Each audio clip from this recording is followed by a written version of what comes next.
Good morning, everyone. Today is Tuesday, the 23rd of February.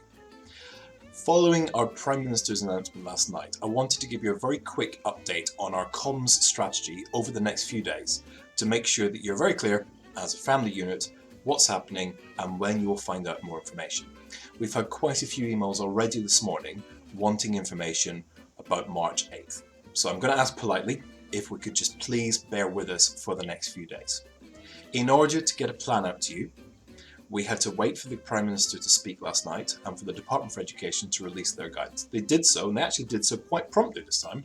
So we got the guidance. It's about 70 pages in length, but most of it is a repetition of the September guidance. So we're already halfway through completing our risk assessments this morning, and we're only 12 hours from getting the information. What we need to do, however, is figure out a few of the logistics around the lateral flow testing.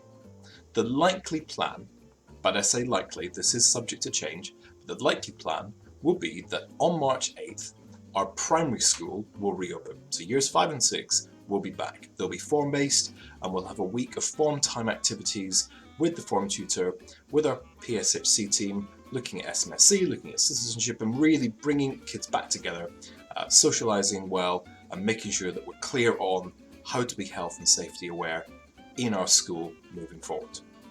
We're not going to hit them hard with tests on day one. Please don't worry about that. The priority is to get them back into school, get them calm, make them aware of the surroundings, make sure they're safe, and make sure they feel happy and secure. Secondary, however, is a little bit more complicated. The Prime Minister has requested that secondary school children, so our years 7 and 8, have 3 lateral flow tests within that first week, and a 4th lateral flow test that you as parents will deliver at home through a home kit. There'll then be fortnightly testing that you as parents will administer at home. So we've got an initial square peg round hole where we have to get all of our children back in at some point in that week, but we also have to make sure that we test them and we have to make sure it's safe. Owing to the fact that we're a middle school, we don't have a lot of available staffing. You know, if we were a secondary school, it'd be great because we wouldn't have anyone in to begin with. We'd have all our staff and we could just have certain year groups in at a time, test and get back on to learning.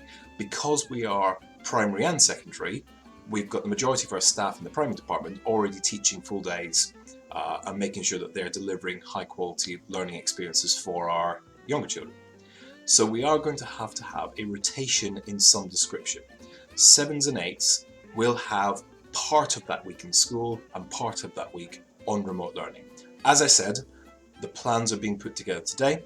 They need to be risk assessed by our trustees. We then need to make sure we're compliant with our health and safety laws and legislations, which our partners will do from BEST. So we are hoping to get a plan out to you by the end of this week. We've also got to liaise with our governors and also our union representatives. So there's quite a busy few days ahead of us, but please don't panic. We will have a plan for you next week. As I said, in primary, in the main, your children will be back on March 8th. If you have children in secondary, please be aware that we will need to have some form of rotation so that we can comply with the health and safety requirements of lateral flow testing. That's really it for today, but we will have more information coming out to you later on this week. Thank you as ever. Be well, stay safe.